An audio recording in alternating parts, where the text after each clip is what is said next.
Hey guys, welcome back to my channel. In today's video, I'm doing a horror book haul.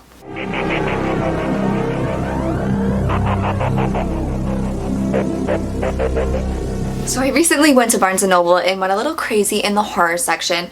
I was gonna try to vlog, but you know, I'm not there yet. It's a little weird. And I did film a little bit in the horror section in Barnes & Noble, which I was really impressed with because I'm seeing books by authors I had never seen in there before, like Bentley Little. I'm just seeing older classics and just a lot of books, a lot of variety in the horror section at this Barnes & Noble, so I was really impressed. The moment I started filming, a woman walked into the aisle and I'm like, it figures, you know? Like, I was there for 15 minutes before anybody had come down that aisle, and then the moment I hit record, she walks down the aisle. And I guess I have to get over shit like that, but it's still a little weird. So maybe next time. But let's get into it, shall we? One of the books I picked up is The Other by Thomas Tryon. This is a classic, I believe. Yes, it's a horror classic about, I want to say possession, but I'm not absolutely sure. It's about a boy. It's a psychological horror, and I believe I saw it in Grady Hendrix's Paperbacks from Hell. I don't like this cover at all, but I was shocked to see it in Barnes & Noble, so I had to pick it up because it's on my TBR. I'll probably try to find a cooler cover on eBay someday, but yeah, I'm excited to read this. I think it's described like The Bad Seed, which is about a bad kid, so I think this goes under the creepy kids section of horror. Next, I picked up Kill Creek by Scott Thomas. This is one I always see everybody rave about on BookTube and Bookstagram. I guess it's a haunted house story about a group of people who have to spend the night in this haunted house. That's all I really know about it. And supposedly it's really scary. Time will tell when I read this. But yeah, I love that whole idea. It reminds me of House on Haunted Hill. Staying in a haunted house in order to win something is just cool to me. I don't even know if they win anything, but why would they stay in this house if they weren't going to win anything? Next, I picked up Hell House by Richard Matheson. This is a classic haunted house story. Need I say more?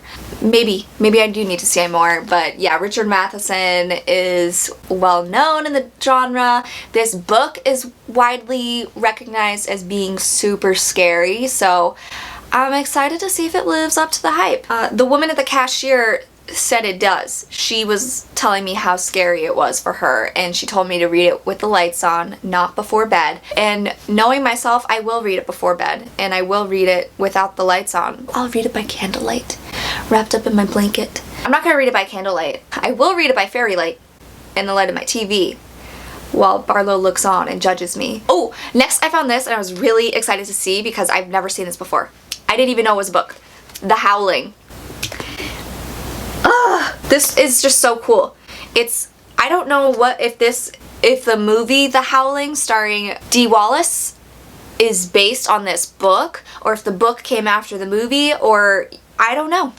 And Stephen King blurbed it, as we know he loves to do that. But yeah, it's about werewolves, and I love werewolves, and I need more werewolves in my life. So if you have any recommendations for werewolf stories, please comment them down below because I haven't read any. I mean, I tried to read that Nothing But Big Teeth book. That is not a werewolf story, so don't even recommend me that. Thank you.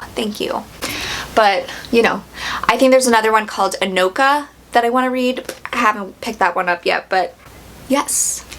Werewolves. We love werewolves here. And lastly, I picked up Near the Bone, which is by Christina Henry. I've never read anything by this author. So it's about a woman living in the mountains with, I'm assuming, her boyfriend? I don't really know. And there's something off about their relationship. He's probably abusive. And then she finds weird activity going on around the mountain and realizes they're not alone and there may be a monster lurking through the woods.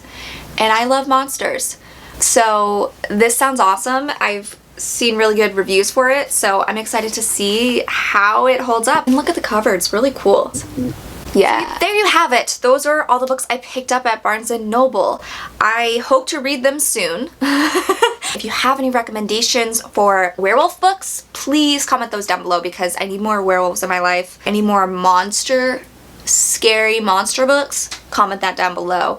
I need more monsters in my life. I'm also looking to pick up more classic horror stories that I need to read. I got a ton of good recommendations on Twitter and Instagram, so if you guys can give me some recommendations of books I need to read, basically horror books I need to read before I die, please comment that down below. If you want to connect with me on social so we can become spooky besties and talk about spooky shit, I'll leave all my links down below. Thanks for watching, guys. I'll see you next time.